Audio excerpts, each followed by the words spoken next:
Olá, meu querido irmão, minha querida irmã, graça e paz da parte de Deus, nosso Pai, e de Jesus Cristo, nosso Senhor. Estamos juntos mais uma vez para aprender da Palavra de Deus, utilizando o nosso tema de estudo, Tudo nas mãos de Deus, a fé como estilo de vida. Lembrando que estes estudos bíblicos estão em diálogo com a obra de Lloyd John Ogilvie, O Senhor do Impossível, da editora Vida, publicado no ano de 1988. Hoje nós vamos para o último profeta do Reino do Norte. Vamos pensar na vida e na obra e na profecia do profeta Oséias. O profeta Oséias esteve por volta dos anos 760, 750 até 720, quando o Reino do Norte caiu nas mãos da Assíria. E nós, então, vamos estudar o seguinte tema: o sofrimento de Deus, Oséias. O título do capítulo do livro é A Solidão de Deus. Eu quis que, neste momento, nós olhássemos não apenas a solidão de Deus, mas também o sofrimento de Deus, de maneira que o capítulo diverge um pouco daquilo que nós vamos trabalhar hoje. E eu quero começar, então, descrevendo a problemática que Ogilvie coloca no seu livro, que fala, sim, tanto da solidão de Deus quanto do sofrimento de Deus. E ele assim escreve na página 193. Deus nos criou para si mesmo e para o companheirismo espiritual de conhecê-lo, amá-lo e permitir que ele nos ame. Mas a luta que observamos em Jacó e em Jonas está em todos nós. Fazemos coisas que magoam o coração de Deus. Com frequência estamos decididos a voltar-lhe as costas e fazer as coisas a nosso modo. Não é sempre que o pomos em primeiro lugar. Buscamos coisas que ele não nos destinou. Adoramos falsos deuses erigidos pelo nosso orgulho. Resistimos à sua orientação e fechamos o fluxo de seu amor remediador. Com estas palavras, Ogilvie procura introduzir o fato de que, a despeito de Deus ter dado para o seu povo amado, Israel, todas as orientações necessárias para uma convivência pacífica, Israel se negou a viver do modo como Deus desejava, se imiscuindo nos costumes, nos hábitos religiosos das outras nações e por várias vezes sendo dominados pelos povos vizinhos, os israelitas acabaram sempre assumindo alguns usos e costumes e mantendo, até mesmo em segredo, nas suas casas, um culto paralelo. Se Yahvé tinha o culto oficial, as pessoas eventualmente poderiam ter nas suas casas um culto paralelo, que envolvia práticas estranhas à palavra de Deus, à lei que Moisés tinha dado. Bem, nós sabemos pela história que Deus permitiu que Saul assumisse o trono e Israel ganhasse, as 12 tribos de Israel ganhassem um território consolidado, mas nós percebemos pela história bíblica que Davi ampliou esse espaço e Salomão ampliou mais ainda, por meio de alianças, por meio de casamentos, etc. Mas nós percebemos pela leitura das Escrituras que quando Roboão assumiu o reino, resolveu impor fardos pesados para todas as tribos, de maneira que 10 tribos resolveram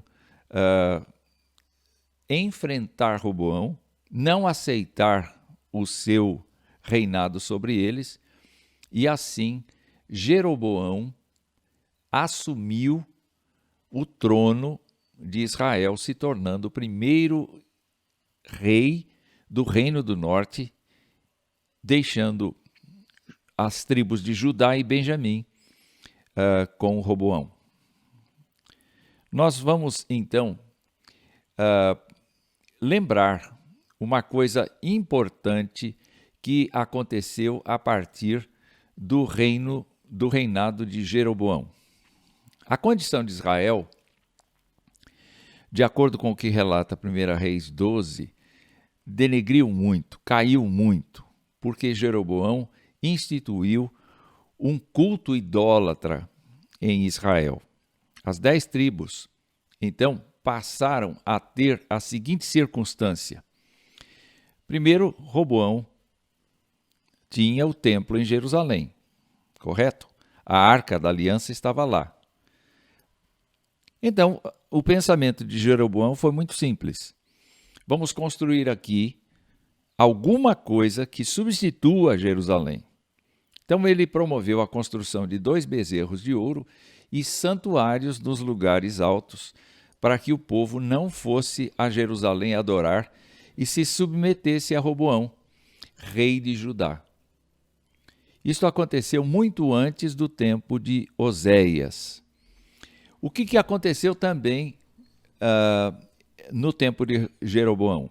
A instituição de sacerdotes que não eram da tribo de Levi para ministrar essa religião que ele acabou criando, uma religião sincrética, tendo, claro, Yahvé na tradição, na história do povo, mas também tendo os deuses dos povos vizinhos e as suas práticas cultuais. O que nós ficamos sabendo pela história é que estas práticas cultuais envolviam, sim, as prostitutas cultuais, envolviam o sacrifício, inclusive de crianças, envolviam diversas outras práticas de orgias, por causa dos cultos que se faziam e dos sacrifícios que se faziam aos deuses do povo de Israel. No tempo de Oséias, já está reinando, depois de vários outros, Jeroboão II. E Jeroboão II trouxe até que um aumento do território, por profecia de Jonas, como nós vimos no estudo anterior. Mas, depois do reino de Jeroboão II, já no fim desse reino e no decorrer dos próximos, até 722, quando Israel foi tomado completamente, foi invadido e os seus habitantes foram espalhados ou mortos, a qualidade espiritual de Israel estava péssima, a vida política estava péssima. De 6 reis que substituíram Jeroboão II, 4 foram mortos pelos seus sucessores. E então a situação política, a situação dos habitantes era gravíssima. E eis que surge, então, no tempo de Jeroboão II, o profeta Oséias. O profeta Oséias, então, recebe uma missão de Deus, que é a de procurar, dentre as filhas de Israel, de pessoas que estavam nessa situação, de pessoas que estavam comprometidas com outros deuses, uma esposa. E ele, então, encontra Gomer e se casa com Gomer, que é filha de Diblaim. Amando de Deus, então. E desse casamento há filhos, e cada um destes filhos recebeu o nome dado por Deus, que são Jezreel, Lo-Ruama e Lo-Ami. O significado desses nomes tem a ver exatamente com a vontade divina, como Deus está revelando a Oséias aquilo que ele pretende fazer com Israel. Então vejam só, Jezreel significa Deus espalha ou Deus semeia. E no capítulo 1, verso 4, está dito que daqui a pouco castigarei pelo sangue de Jezreel a casa de Jeú e farei cessar o reino da casa de Israel. O primeiro filho, então, tem o significado de dizer que Deus está castigando a Israel por meio da invasão, por meio de fazer cessar o reino da casa de Israel. O segundo filho é uma menina, Loruama, que significa não compadecida ou desfavorecida. E no capítulo 1, verso 6, está dito: eu não mais tornarei a favorecer a casa de Israel para lhe perdoar. Deus vai retirar o perdão para as práticas, para a vida das pessoas que ali estão cultuando deuses que são falsos, cultuando deuses que não têm nada a ver com Yahvé. Mas dá para perceber aqui que existe uma linha profética, então, de trabalho. O terceiro filho é um menino, Lo-Ami, não meu povo. E Deus diz, pelo capítulo 1, verso 9, a Oséias: põe-lhe o nome de não meu povo, porque vós não sois meu povo, nem eu serei vosso Deus. Ou seja, está decretado aí o fim da relação entre Deus, Yahvé e Israel, por causa das suas escolhas. A história prossegue e então o que se percebe é que o nome dos filhos já indica que Gomer vai se tornar infiel, ou seja, ela vai voltar às práticas antigas que ela viu provavelmente na casa de seus pais, na casa dos vizinhos, enquanto que Oséias procura temer somente Yahvé. Ela, na verdade, volta para o seu próprio ambiente, volta para o seu próprio culto, aceita conviver com outros homens por meio das práticas culticas. E Oséias precisa deixá-la andar por suas próprias escolhas. Porque Oséias deu todas as instruções acerca de Yahvé. Oséias viveu a lei de Deus em sua casa. Oséias foi um homem que a honrou. Entretanto, Gomer prefere voltar ao tempo de solteira, em que conhecia as práticas dos deuses estranhos e, eventualmente, ela aceitou voltar para aquele estilo de vida que os seus familiares estavam acostumados. E mesmo que Oséias sofra muito, passe muita angústia por conta destas coisas, ele a deixa ir.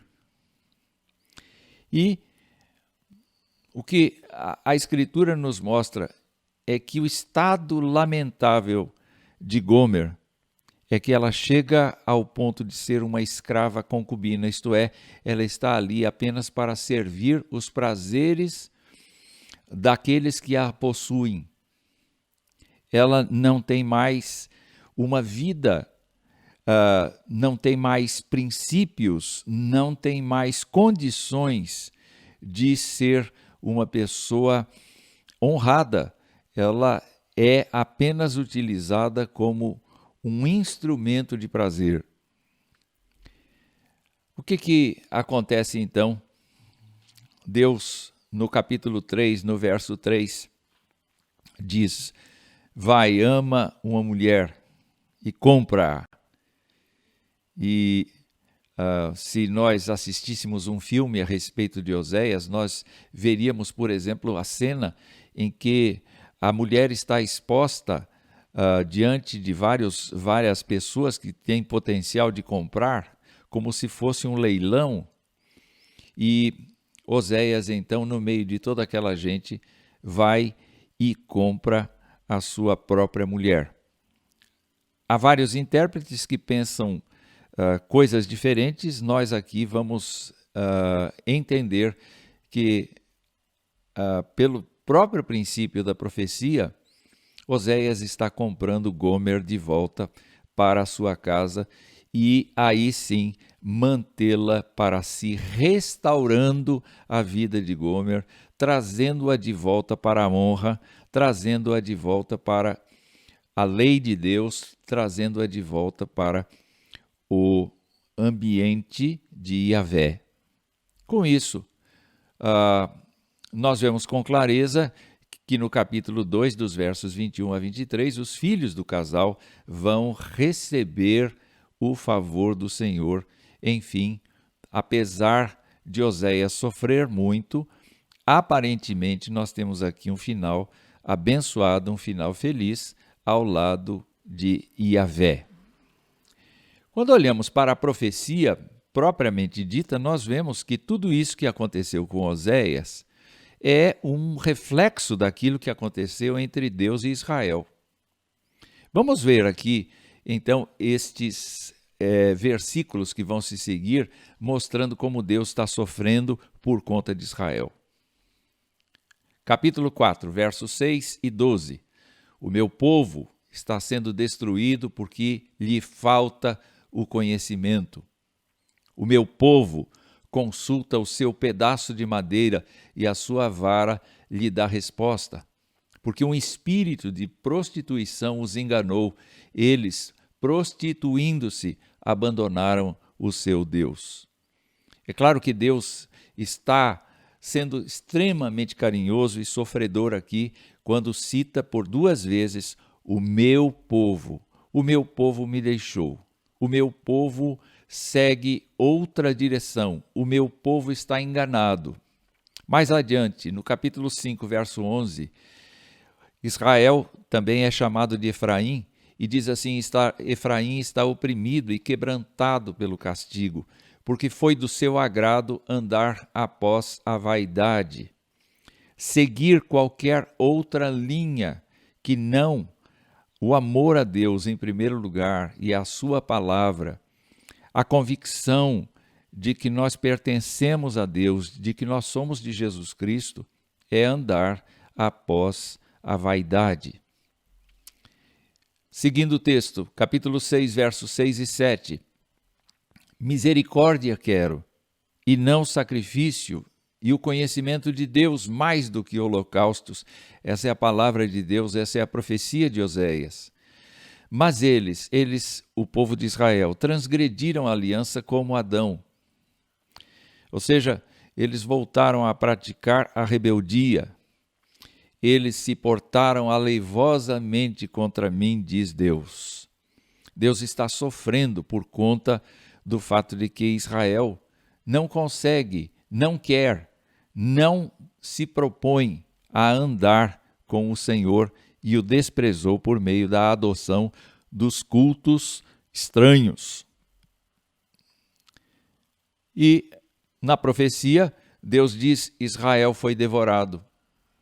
Agora está entre as nações como coisa de que ninguém se agrada, ou seja, chegou ao fundo do poço. Assim como Gomer chegou ao fundo do poço, Israel foi devorado. Israel agora não tem para onde ir, está inseguro entre buscar auxílio da Assíria, está inseguro em buscar auxílio do Egito. Israel não sabe o que fazer, porque a sua situação é muito miserável. Então, nós lemos aqui na profecia de Oséias o coração misericordioso de Deus. Veja lá. Quando Israel era menino, eu o amei, e do Egito chamei o meu filho. Vejam como Deus é terno, como Deus é carinhoso, como Deus é gentil. Entretanto, ele também diz: quanto mais eu os chamava, tanto mais saíam da minha presença. Sacrificavam a Baalins e queimavam incenso às imagens de escultura. Todavia, eu ensinei a andar a Efraim, tomei-o nos meus braços, mas não atinavam que eu os curava. Eu queria parar para pensar um pouco o fato de que Oséias, na sua tentativa de demonstrar amor por Gomer, certamente, muitas vezes, a perdoou, perguntou onde é que ela havia estado, o que ela havia feito, propôs andar com ela, se esforçou no sentido de ser amável com ela. Entretanto, ele podia perceber no relacionamento que não havia correspondência, não havia troca. O que havia da parte de Gomer provavelmente era um distanciamento cada vez maior, era uma fuga cada vez maior, ao ponto de sair de casa de uma vez.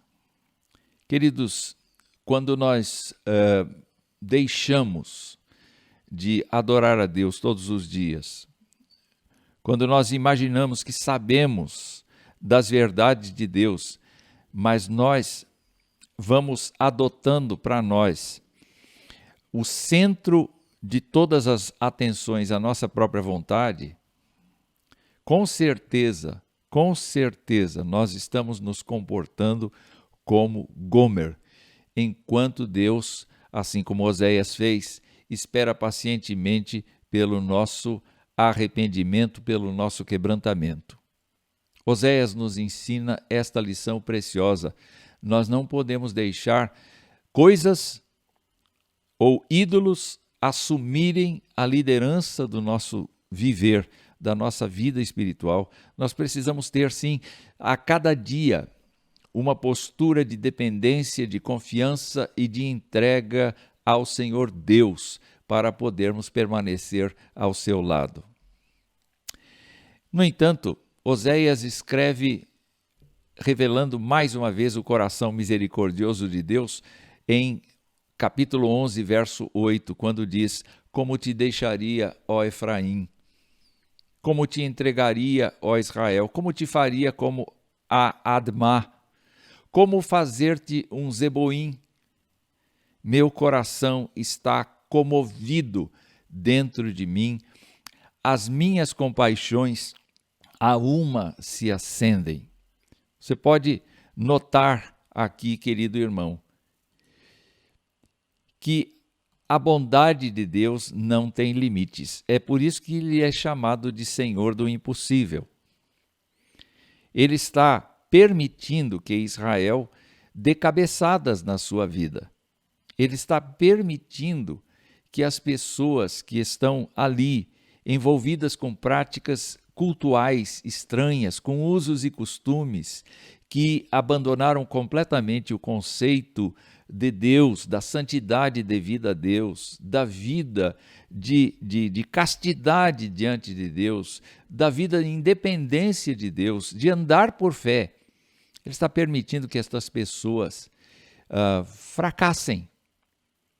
Ele está permitindo que estas pessoas cheguem a, como eu já disse algumas vezes, no fundo do poço, para que possam perceber que, para elas, no esforço delas, não existe outro recurso a não ser voltar para o Senhor. Só o Senhor pode resgatar uma pessoa do seu estado miserável. É por isso que quando nós recebemos no Novo Testamento a ordem de pregar o Evangelho a toda criatura, nós sabemos que a nossa palavra não muda os corações. Quem muda os corações é o Senhor do impossível. É o Senhor que troca de lugar nos corações, substituindo, ou melhor, entrando no coração e fazendo a vida uma vida nova, uma vida de alegria, uma vida de perdão, uma vida de reconciliação, uma vida extraordinariamente vivida sob a unção do Espírito Santo de Deus.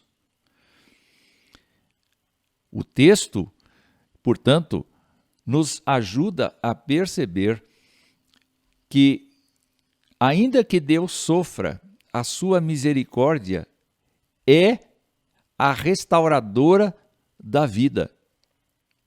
Se nada neste mundo pode resolver o problema da infelicidade humana, da tragédia humana, da obscuridade humana, da ignorância humana, o Senhor do impossível pode. Esta é a mensagem de esperança que Oséias tem. E nós, então, devemos nos alegrar com o fato de que o Senhor do impossível jamais será ou estará vencido. Ainda que ele sofra, ele é Senhor absoluto da história, ele é Senhor absoluto de todas as coisas e ele convida pessoas para se arrependerem dos seus pecados e receberem a restauração necessária para as suas vidas. Vamos observar então os textos aqui que falam do seu apelo. No capítulo 12, versos 5 e 6, a profecia de Oséias diz assim: o Senhor, o Deus dos exércitos, o Senhor é o seu nome. Converte-te a teu Deus, guarda o amor e o juízo, e no teu Deus espera sempre. Este apelo Oséias fez aos leitores, aos seus leitores, oralmente. Ele falou com pessoas. É evidente que muitas pessoas talvez tenham rido dele, tenham dito que não precisavam dos conselhos dele.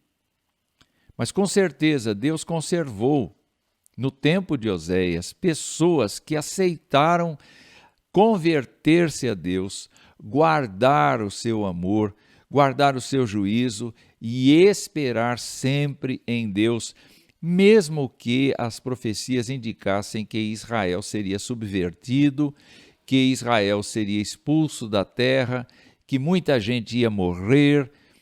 Todavia, nós temos a absoluta convicção de que, ao falar de maneira tão sofrida no meio do seu povo, Oséias alcançou alguns corações. Deus modificou a vida de pessoas lá. No tempo de hoje, nós devemos nos comportar como Oséias. Nós devemos perceber que o Senhor Deus é responsável por manter nossa vida, por cuidar da nossa vida, por tratar da nossa vida e por nos usar para falar a outras pessoas a respeito de que Ele é o Deus dos exércitos, de que Ele tem um nome que está acima de todo nome, de que Ele é uma pessoa maravilhosa que pode resolver eternamente o problema do pecador. Então, o nosso apelo, a nossa boa nova para a contemporaneidade, sem dúvida alguma, deve ser: converte-te a Deus. Guarda o amor de Deus, guarda o juízo de Deus e espera sempre em Deus, porque somente Ele tem o poder de comandar todas as coisas, a vida e de nos dar o perdão e a vida eterna. Uma segunda passagem, no capítulo 14, versos 1 e 2, Deus diz por meio de Oséias: volta, ó Israel, para o Senhor teu Deus, porque pelos teus pecados estás caído. Essa é a situação contemporânea. As pessoas estão caídas, as pessoas estão amarguradas, as pessoas estão tristes, porque elas têm seguido fórmulas humanas, elas têm seguido cultos idólatras, elas têm seguido usos e costumes cultuais que efetivamente ofendem a Deus e que não trazem paz ao coração nem esperança para a eternidade. Tende convosco, diz o texto, palavras de arrependimento e convertei-vos ao Senhor e dizei-lhe: perdoa toda iniquidade, aceita o que é bom e, em vez de novilhos, os sacrifícios dos nossos lábios. O que nós precisamos agora é que Deus nos perdoe, assim como Oséias, ao olhar para sua mulher prostrada ali, esperando ser comprada por alguém, e com muita compaixão foi para a direção dela e deu toda a sua fortuna para que essa mulher fosse novamente sua. E a tratou com carinho, com amor, pensou-lhe as feridas, cuidou do seu estado de ânimo, deu-lhe carinho, deu-lhe proteção, deu-lhe alimento, deu-lhe forças.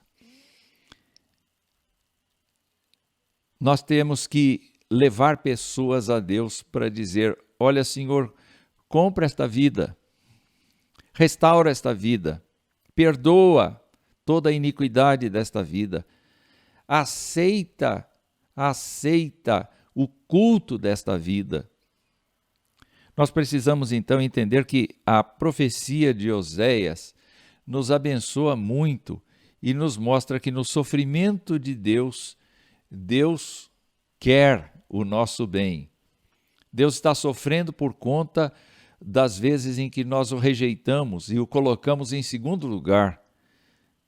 Mas, ao mesmo tempo, Deus está alegre porque pode resolver o nosso problema mediante o nosso arrependimento, mediante a conversão continuada a Ele. Eu estou chegando no fim deste estudo, deste breve estudo, desta ocasião, mas eu queria remeter, então, para a nossa reflexão, as palavras do apóstolo Paulo, citando Oséias, Romanos 9, de 25 a 26, que diz assim: assim como também diz em Oséias, chamarei povo meu ao que não era meu povo, e amada ao que não era amada, e no lugar em que lhes disse, vós não sois meu povo, ali mesmo serão chamados filhos do Deus vivo. Eu fico pensando, então, no que o apóstolo Paulo estava pensando quando citou Oséias, e ele estava se referindo aos gentios, ele estava se referindo aos não-judeus, a nós. E ele estava demonstrando o fato de que nós estávamos sem Deus no mundo. Nós estávamos carentes da graça de Deus, completamente alheios à verdade de Deus, completamente alheios à palavra de Deus. E o que aconteceu conosco foi o fato, queridos irmãos e irmãs, de que a misericórdia de Deus não permitiu que nós vivêssemos tolamente. Mas o Senhor nos alcançou.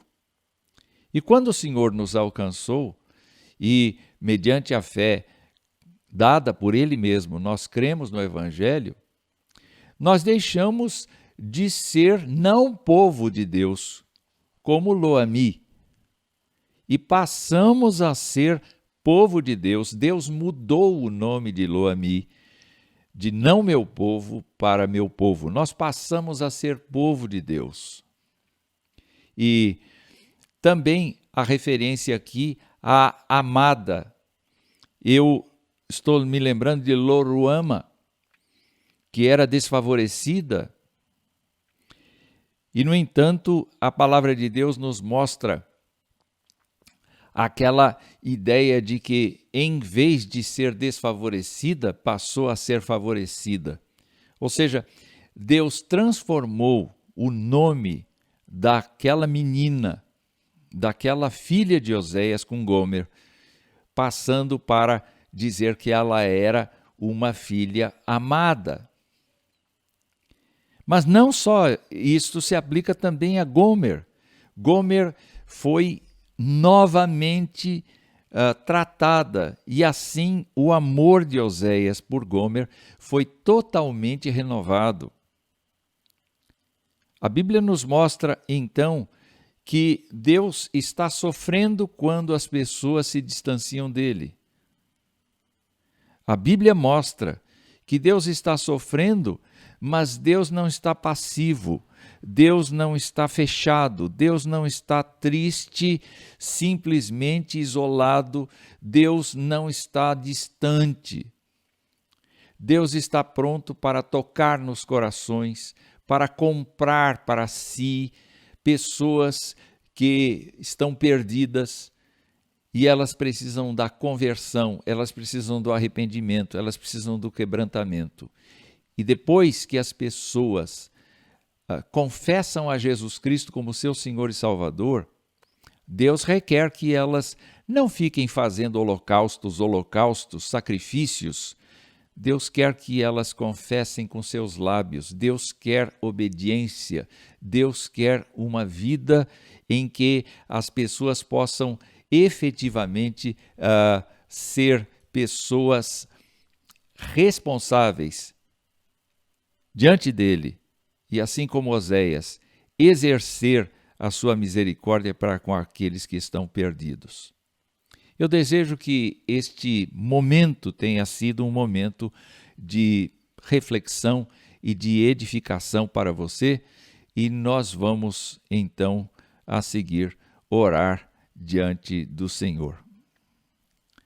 Pai querido, nós te agradecemos pelo dia que o Senhor nos dá de vida e te agradecemos pela oportunidade de refletir a respeito da vida de Oséias, do seu trabalho como profeta, do seu condicionamento como esposo, como pai, sempre mostrando a tua vontade para a sua família.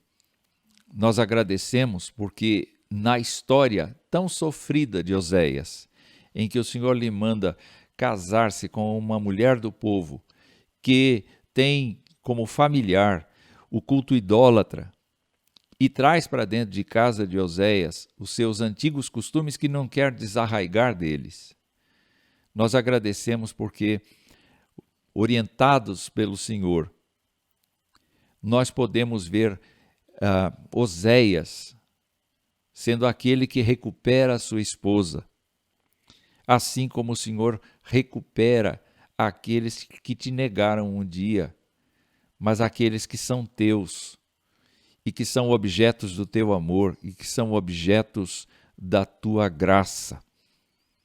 Senhor, nós olhamos para nós mesmos e nós vemos que fomos agraciados porque aqueles judeus, aqueles israelitas do passado foram parcialmente endurecidos para que nós, gentios, pudéssemos ser aceitos diante do Senhor, pudéssemos ser recuperados diante do Senhor.